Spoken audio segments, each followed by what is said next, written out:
one who has mastered all things and arrived at a place of peace, should live in this way, skilled and honest, speaking with warmth and gentleness, free of pride, content with what one has, seeking little, and simplifying the tasks of daily life.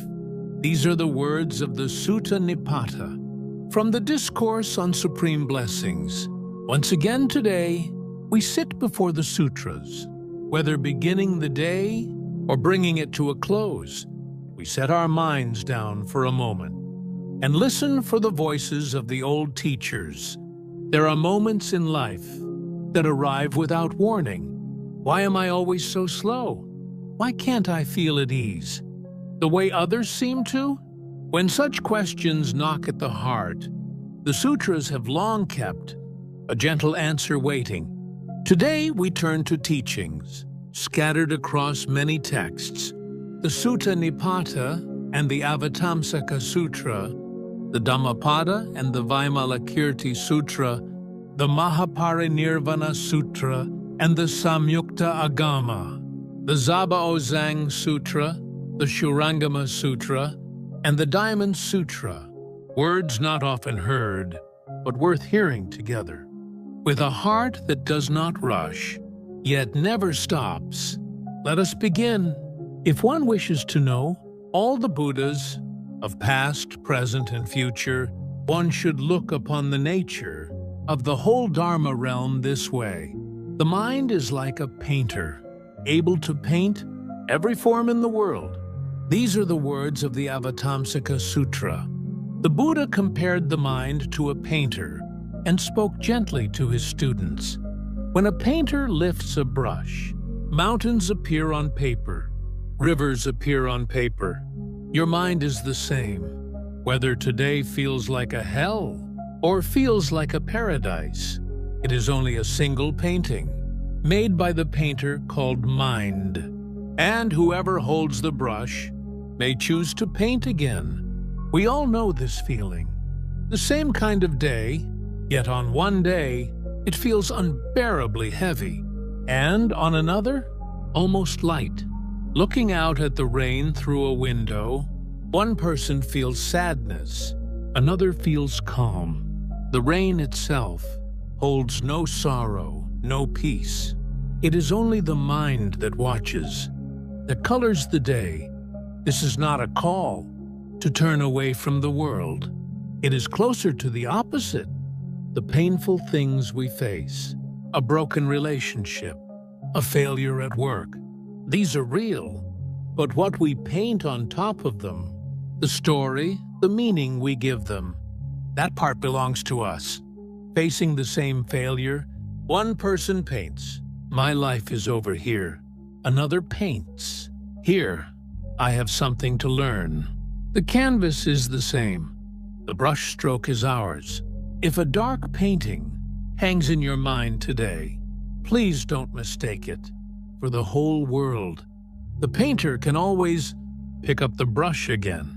Even now, in this very moment, the mind is ready to paint the next picture. I am my own master. What other master could there be? One who governs oneself well, gains a true master, rare and hard to find. These are the words of the Dhammapada. The Buddha spoke to his students quietly, but with great strength. People search outside themselves for the master of their life. They seek a parent's approval, the world's opinion, sometimes even an unseen fate. But look closely. Who is it that truly moves your day? Waking in the morning, holding back anger, choosing to forgive someone. In the end, it is your own hand that opens and closes that door. We often live as if we had handed our life to someone else's keeping, following the path a parent wanted, bending to a partner's way, fitting ourselves into a role an organization demands. After years of this, a question quietly arrives. Whose life am I living right now? When this question feels sorrowful, it is not a bad sign. It is closer to a signal from the heart, asking you to find your true master again. To become master of yourself does not mean living however you please. Just as one who handles a horse never lets the reins go carelessly, it means tending your emotions and habits with care. When anger rises, look quietly and ask, am I the one holding its reins? Or have I handed the reins to anger and let it drag me along? To be a master is not to become strong. It is to keep watching, always, where your own mind is heading. Even now, that seat is not empty. Someone is already sitting there, deciding the direction of a life. Please take a quiet moment today to look back and ask if that someone is truly you. When three reeds are made to stand on empty ground, they can only stand by leaning on one another. Remove one, and the other two cannot stand. Remove two, and not even one can stand. In just this way, all things arise and grow by leaning on one another. This is the Buddha's parable from the Samyukta Agama. The Buddha answered a question from his students Shariputra and Mahakaustila and taught them this. If you ask where old age and death come from, you cannot say they are made alone, just as three reeds must lean on each other to stand. No being stands alone. This very breath you take right now is the result of countless conditions holding each other up. We often think success comes from our own effort and failure from our own lack. But looking closely at the parable of the reeds, it isn't so simple. The place where you stand today was not built by your strength alone. The hands of those who raised you, the connections that brushed past by chance, countless unseen kinds of help, all of it leans together to hold up the person you are now. And when you falter, too, it is often not entirely your own fault. This teaching offers us two things together. One is humility, not to credit today's achievement to yourself alone. The other is generosity. When someone is faltering, perhaps it is only that one reed supporting them has slipped away. Not that the person themselves is weak. Reeds must lean on each other to stand. So do people. If someone helped you today, please don't take it for granted. If you held someone up today, please don't wear it as pride. We are all reeds, leaning on one another to stand. The mind is like a painter, painting today's scenery. You yourself are the master of that life, holding its reins. And yet we are like reeds, leaning on each other, unable to stand alone. Holding these three truths together, the mind that once doubted itself grows a little lighter. For I am the painter of my own picture. I am my own master. And at the same time, I am one precious reed, leaning and leaned upon. Victory breeds resentment. The defeated sleep in pain. But one who has laid down both winning and losing sleeps in peace and wakes at ease. These are the words of the Dhammapada. The Buddha spoke to his students with a quiet smile. People believe that winning brings lasting joy, but it is not so. The winner must carry the resentment of the loser, and the loser goes to sleep, clinging to the hope of winning next time. Competition feels thrilling in the moment, but what remains after is always a heavy weight on the heart. One who truly wishes to sleep in peace must lay down the very idea of winning and losing. In life, we are placed inside so many contests. Who has the better job? Whose child got the better grades? Whose house is bigger? We rank ourselves by such visible things. But look closely, and this competition never ends. What feels like a win today looks small tomorrow against some new comparison. What feels like a loss today may one day stand ahead by some other measure. The scale of winning and losing keeps changing, so a mind that lives by it can never truly rest. Flowers hold no such scale. Walking a mountain path in spring, you'll find azaleas and royal azaleas and dandelions, each blooming in their own place. The azalea is not ashamed of blooming less brilliantly than the royal azalea. The dandelion does not shrink for blooming lower than the azalea. Each blooms simply as it was born to bloom, without trying to outdo the other. And yet the whole mountain path is truly beautiful. Things that do not compete gather together to make the most harmonious scene of all. If your heart feels heavy today from measuring yourself against someone, please try setting that scale down for a moment. It is only in the place where winning and losing have been laid down that true peaceful sleep finally comes. On high, dry ground, the lotus does not bloom. Only in the low, damp mud does this flower open. In just this way, it is the mud of affliction that lets the Buddha nature of awakening finally bloom. These are the words of the Vimalakirti Sutra from the chapter on the path to Buddhahood. In his exchange with Manjushri, the layman Vimalakirti taught this. People treat their afflictions like an enemy to be destroyed, but it is not so. On dry, high ground, the lotus cannot take root. Only in the low, wet mud does that beautiful flower bloom. The worry, the conflict, the confusion you go through, that is the mud. If you avoid that mud and search only for clean ground, the awakening of the lotus will never bloom. We often treat a troubled, suffering state of mind as something wrong, something to escape as quickly as possible. Whenever anxiety, jealousy, or hurt feelings rise, we suppress them or feel ashamed of them. But Vimalakirti's teaching tells an entirely different story. It is that muddy water emotion itself that becomes the nourishment that helps us grow. A person who has never felt jealousy has a narrow capacity to understand others. A person who has never been shaken does not know how to comfort someone who is shaking.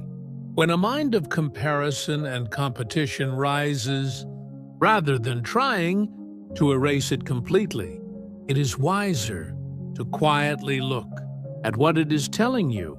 If jealousy rises, it may be a mirror reflecting back what you truly want.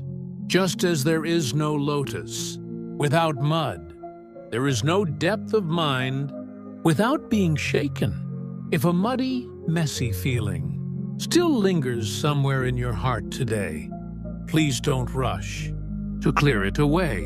One day, your own lotus will bloom right there. Buddha nature does not reveal itself just any time. Only when its season and its conditions have fully ripened does it reveal itself naturally, just as a seed must wait for spring. These are the words of the Mahaparinirvana Sutra. The Buddha comforted his students, saying, "Within you, the seed of awakening already exists, but it does not always sprout right away. A seed planted in winter does not bloom in winter. It waits quietly in the soil until it finally meets the condition called spring, and only then sends up its shoot. Your practice is the same. Rushing to force a result does not make it come faster. The world constantly demands quick results from us. Get a certification within months. Find your footing within a few years. Achieve something before 30. These unspoken pressures seep into everything.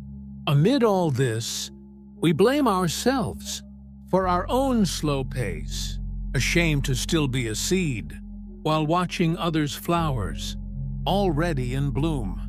But following the teaching of the Mahaparinirvana Sutra, we come to see that shame has little ground to stand on. The phrase, "the ripening of time and condition," means that everything has its own proper moment to come to fullness. The plum blossom must endure a long, hard winter cold before it can bloom fragrant in early spring. The persimmon tree must take in the full heat of summer before it bears red fruit in autumn. That waiting time cannot be skipped just because we wish to skip it.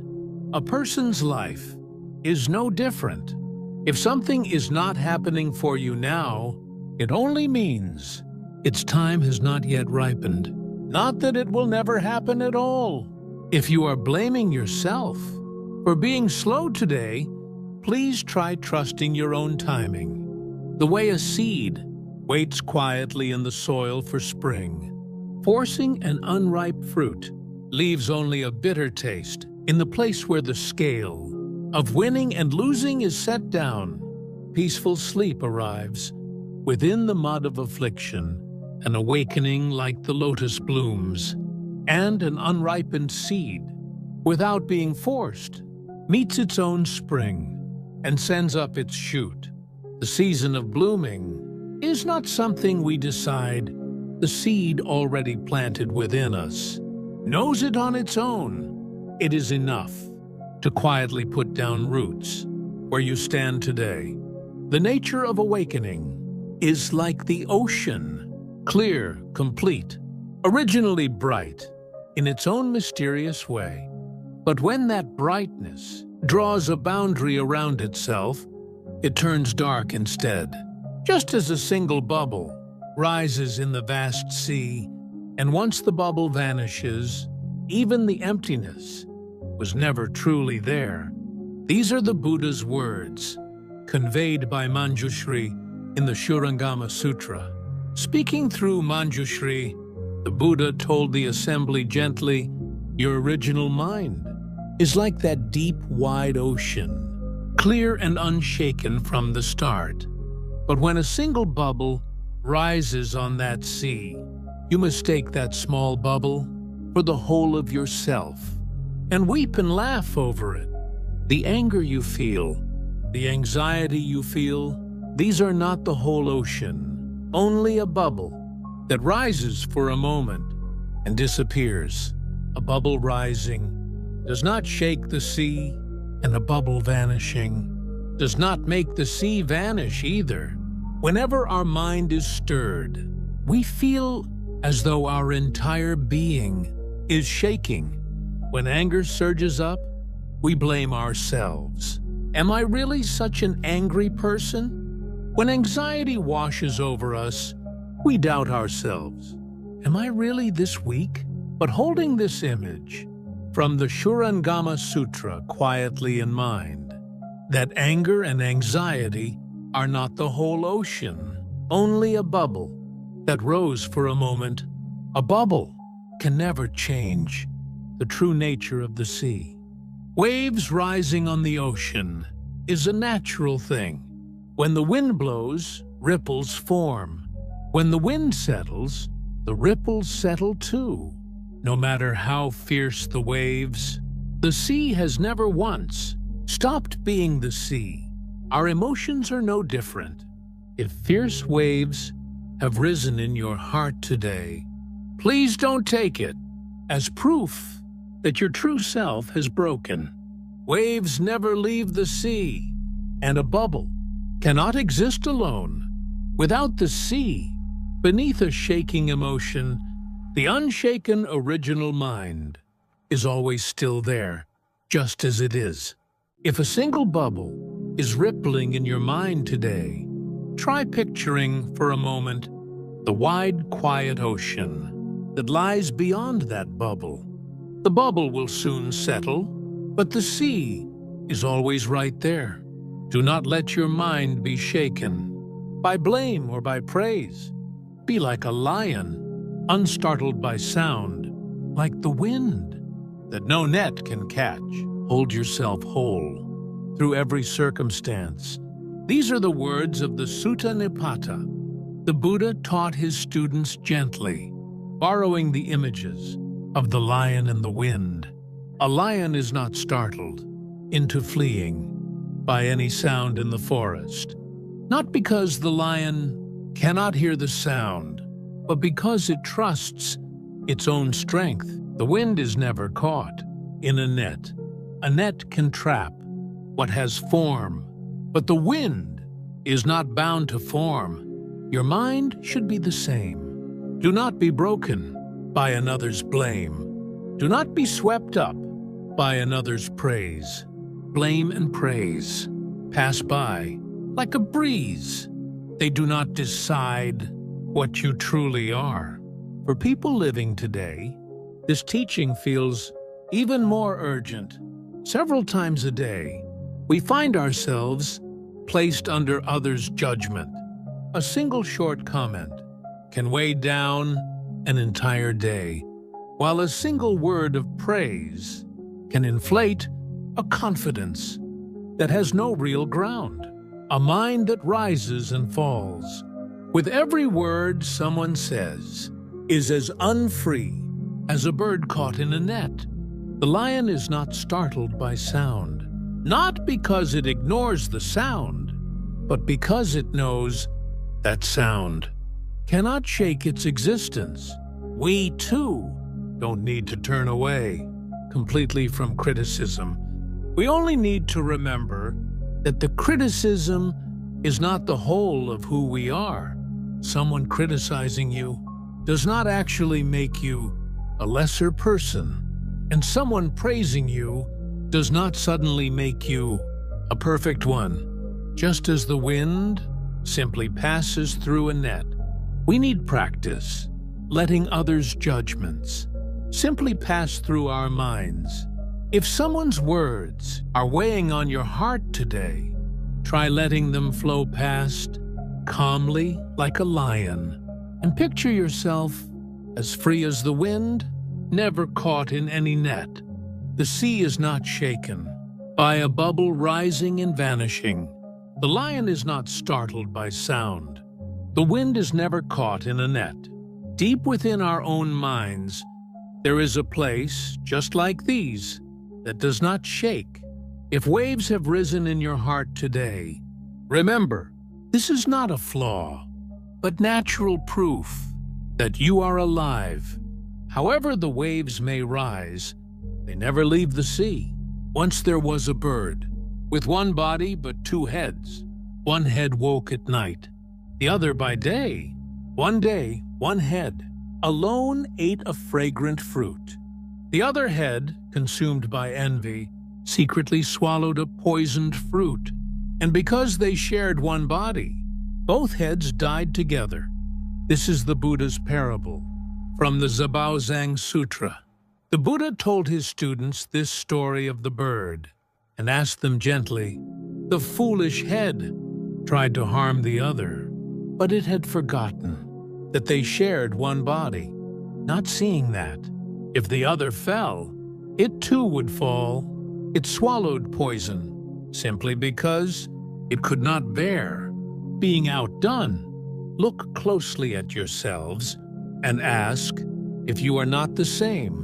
A mind that envies another and wishes to harm them becomes, in the end, a poison that harms yourself." This story reflects vividly the psychology of comparison and competition we live with today.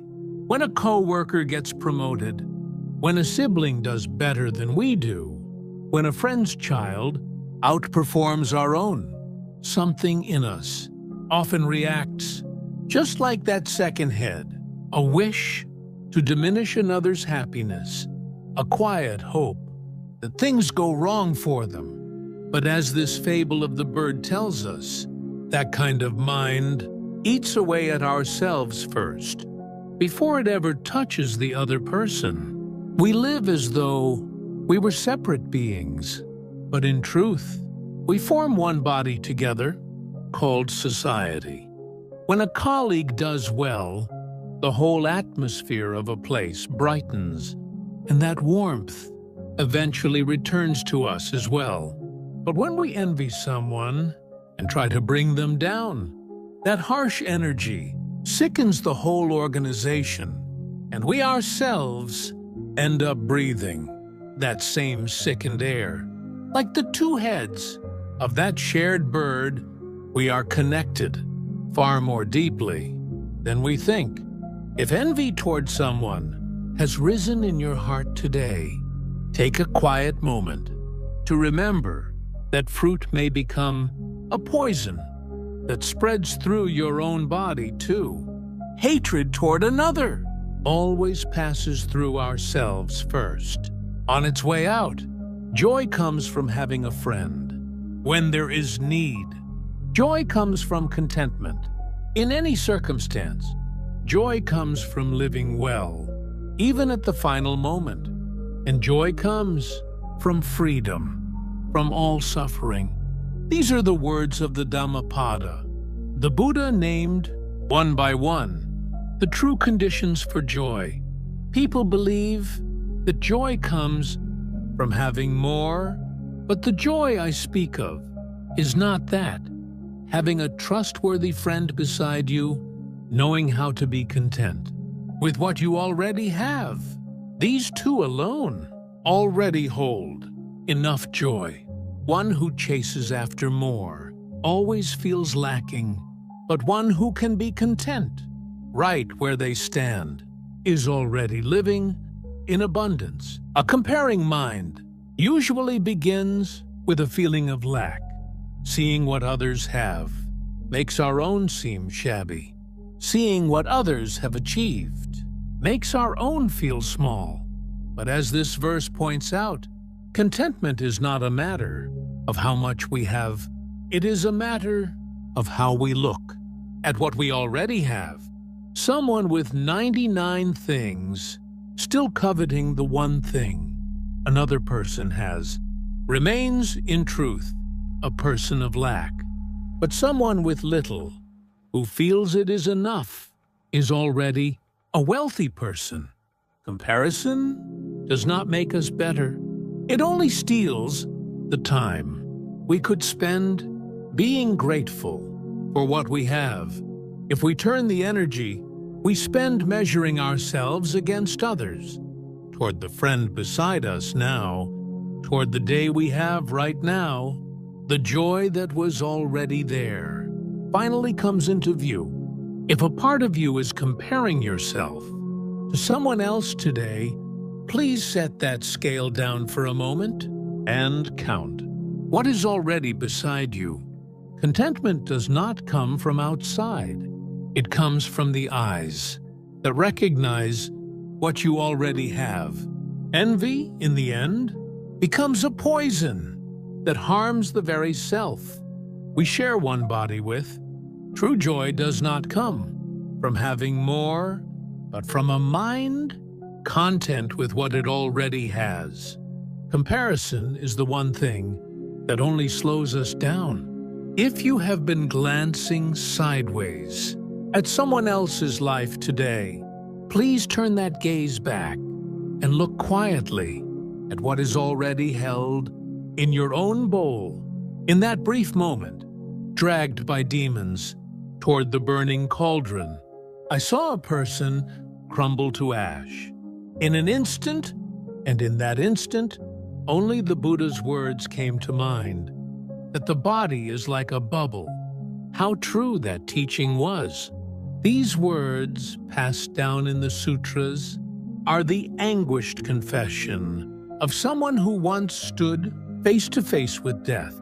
The Buddha once told his students, gently, "This body you stand in now, this day you are living, lingers for a moment, like a bubble on water, then disappears. No one can predict when a bubble will burst, and there is no guarantee that your today will go on forever. So do not neglect this present moment by worrying over a tomorrow that has not yet come. We often treat today merely as preparation for what comes next. Today's meal is for tomorrow's strength. Today's study is for a future achievement, and the unique value this moment holds in itself gets pushed to the back. But as the bubble teaches us, the only thing given to us for certain is this moment right now. There is no guarantee anywhere that the next moment will come. This is not a call to live in fear of death. It is quite the opposite. When we truly accept how fleeting life is, like a bubble, how precious this moment is, finally becomes clear. Knowing that today's meal, today's conversation, today's glimpse of the sky will never return in exactly the same way. These things suddenly begin to shine. If you have been treating today as something merely passing by, try quietly remembering that this day is a single bubble that will never come again. All conditioned things are like a dream, like an illusion, like a bubble, like a shadow, like dew, and like a flash of lightning. So should they all be seen? These are the Buddha's words. From the Diamond Sutra, the Buddha spoke to Subhuti about the true nature of everything in this world. The status, the wealth, the relationships you hold on to so tightly, all of it is like a scene in a dream, vanishing without a trace. Once you wake, just as you cannot grasp, the instant a lightning flash occurs, everything you cling to was, by nature, never something to be grasped. This is not said to make you grieve, but to help you see things as they truly are. This teaching is not nihilism. It opens up a completely opposite way of living. Once we know that everything is momentary, like dew and lightning, we finally become able to stay fully present in that moment. Instead of clinging to a relationship we believed would last forever, we come to pour our whole heart into what we share with that person right now, because we know it will one day disappear. We come to look more deeply at what is here exactly as it is. If you know that what you hold in your hands today will one day vanish like dew, try, instead of fearing that you might lose it, turning your heart toward the simple fact that you are with it right now, in this moment. Lightning is brief, but its brightness was, without question, truly there. Don't grow arrogant in favorable times, and don't grow servile in unfavorable ones. Do not act easily on what you merely hear. Consider deeply whether it is true, and only when the principle is clear, act boldly. This is a teaching on the life of the wise, passed down in the Avatamsaka Sutra. The Buddha named, one by one, the attitudes the wise should hold. Do not boast. When things go well, do not shrink. When things go wrong, do not let your heart be captured by each moment's success or failure. Look instead at the plain fact right in front of you, as it is. The wise are not held back by what has already passed, nor do they fear in advance what has not yet come. They act only according to the principle made clear in this very moment. We often grow careless today, intoxicated by yesterday's success, or we live poorly today, crushed by yesterday's failure. In favorable circumstances, we grow arrogant and neglect the effort this moment calls for. In unfavorable circumstances, we grow servile and give up on what we could still do right now. But the wise are different. Whether yesterday was good or bad, they look freshly at what principle is clear in this moment and take their next step accordingly, saying that this moment is the whole of practice does not mean some grand awakening.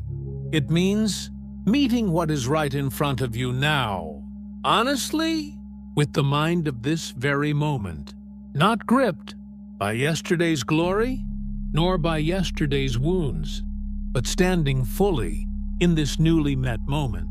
That itself is practice. If your mind is caught today in something past or has run ahead into something not yet come, try returning for a moment to this place and quietly look at what is clear right now. Because life is as fleeting as a bubble, this moment matters all the more. Because everything is as momentary as dew and lightning, staying present right here deepens the heart all the more. And only when we are not gripped by what has passed or what has not yet come does the principle of now become clear. Today is the whole of practice.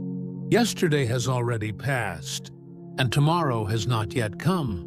But this moment alone belongs entirely to you, one who has mastered all things and arrived at a place of peace.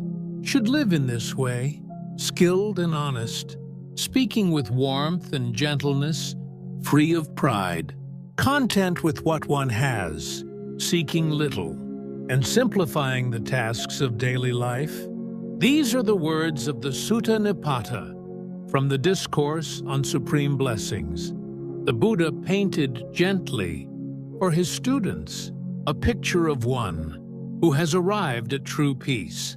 Such a person does not rush to get ahead of others. They do not try to overwhelm others with brilliant speech.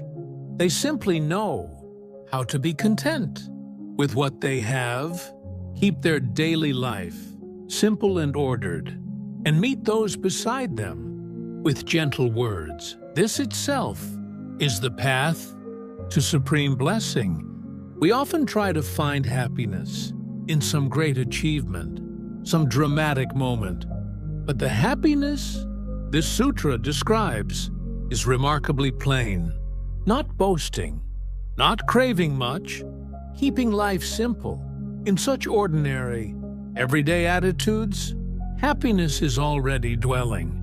This tells us that walking each present step with care brings us closer to a deeper peace than sprinting toward some grand goal ever could. Along this path, we have walked together through 6 parts. We have met many teachings, not to doubt your own pace, that things bloom in their time, without needing to compete, that the sea remains the sea, even when shaken, to lay down the comparing mind, and that this very moment is everything. The one thread running through all of these teachings is a mind that does not rush, yet never stops. As you close today, rather than asking yourself whether you achieved something grand, try quietly looking back at how carefully you walked through today. Each careful step itself is already supreme happiness. All things flow on, impermanent. Engrave this truth deeply, and without idleness, strive on diligently. These are the Buddha's final words, passed down in the Mahaparinirvana Sutra. The Buddha lay down beneath the twin salad trees and gave this final gentle instruction to his grieving students. My leaving this body does not mean you have lost what you can rely on. Everything in this world flows and changes by nature. Rather than grieving this impermanence, accept it as it is, but do not stop and stand still before that impermanence. Today and tomorrow, walk your own path without idleness. This is the last request I leave with you. These are the final words of a teacher facing death, yet within them lies a gentle encouragement for everyone who lives. Our own days, too, will one day come to an end, and even this meeting today will one day remain only as a memory. Before that impermanence, the wisest attitude we can hold is not to stop walking in grief, but to walk through the day given to us diligently, yet without rushing. It is fine to walk slowly, only do not stop. That was the one request the Buddha left us, even at the very end. If you feel tired today and your steps have slowed, please don't blame the slowness. Instead, be grateful simply for having taken one more step today. Having walked together through these 6 gates, we have shared how not to doubt ourselves, how to bloom without competing, how to be shaken without falling apart, how to lay down comparison, and how to stay in this very moment. What all these teachings are, in the end, trying to say is one thing: a step that does not rush, yet never stops, travels in the end, the farthest and the longest. You have walked today, too, at your own pace. You will do the same tomorrow. Within each of those steps, the Buddha's teaching already dwells. May you walk on slowly, but without stopping. Namo Avalokiteshvara. The universe conspires to help you.